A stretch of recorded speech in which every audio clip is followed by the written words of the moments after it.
Hockey's extremely popular here in the Tampa Bay area. When one of your best players just up and disappears, it's a little confusing. There was all kinds of rumors flying around the media. Even the players didn't know.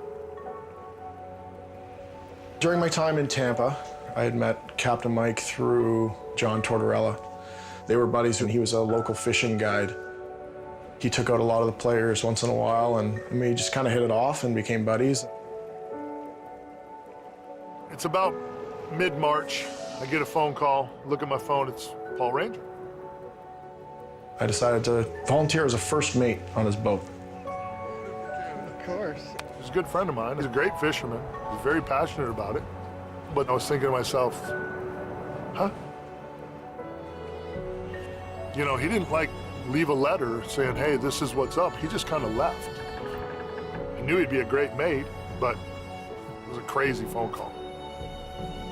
I worked with him for 10 days that year, and then another 6 weeks or whatever it was the next 2 years. At that time, I didn't know exactly what he was going through. It's nice and cold, man. We had spent a lot of time together. We were getting really, really close. And I was trying to understand, why would you be mating for me when you were one of the best hockey players on the planet? Man, what are you doing? And he looked at me as serious as I've ever seen him, and he said, Mikey, you don't understand.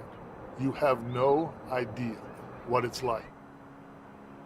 He didn't want to talk about it, and I didn't need to know.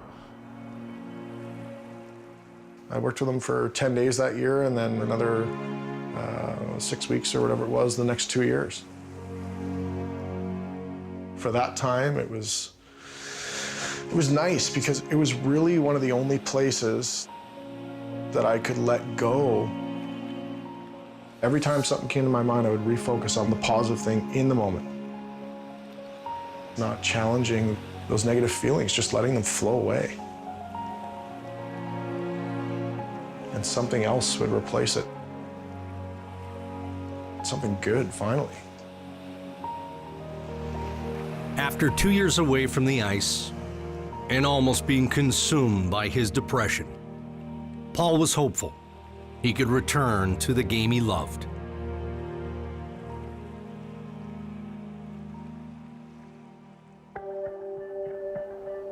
There was a physical change in him when he came back.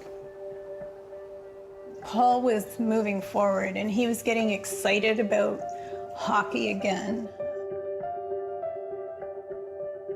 It was in his former coach and minor hockey team, the Whitby Wildcats, that Paul saw a chance to re-enter the game. It was just the lure of being involved in hockey, and there was a comfort level that I had had before in minor hockey. Coaching was part of that healing process.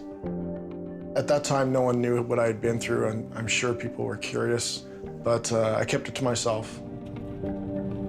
While his personal fight remained hidden, the significance of this step revealed itself later in the season.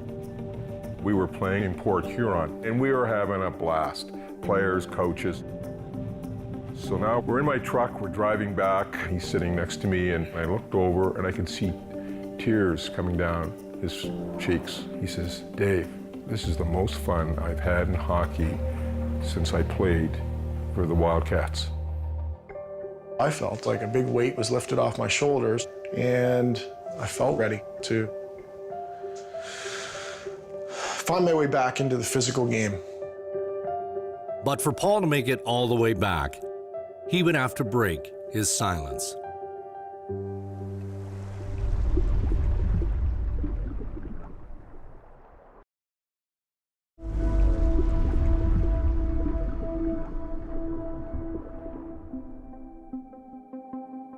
With so many positive signs in his personal life, Paul was ready to focus his attention on his playing career. When we first started dating and when I first met him, you know, he was feeling so good while he was coming back. So he was kind of on the rise, working out.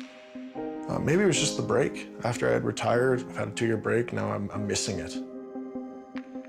I knew some at that time, kind of what he was going through, probably not all, just because we were just starting to get to know each other. But it's hard for me to understand what he was going through. We knew very little, really. I mean, it wasn't well publicized what exactly had gone on. Paul Rainger left, and that was pretty much what everyone knew. Well, I had remembered him from being in Tampa, you know, being a real up-and-coming defenseman. You're all for second chances. You're all for a kid who wants to get back in and try again. My biggest fear was that when I go back on the ice, I'm going to have those thoughts again. And it happened. It happened.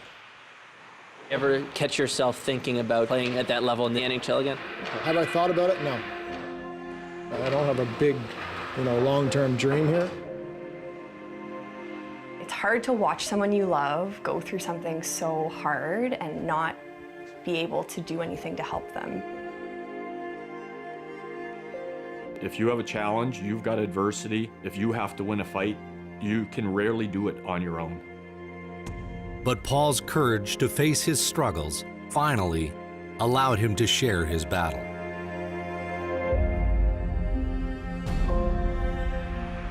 Our group that year was amazing.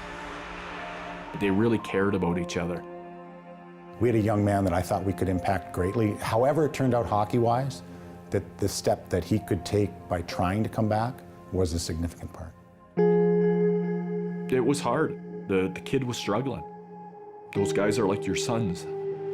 Seeing a kid in that much pain and, fighting so hard. He was in the fight and we were in the fight with him. He was, wow.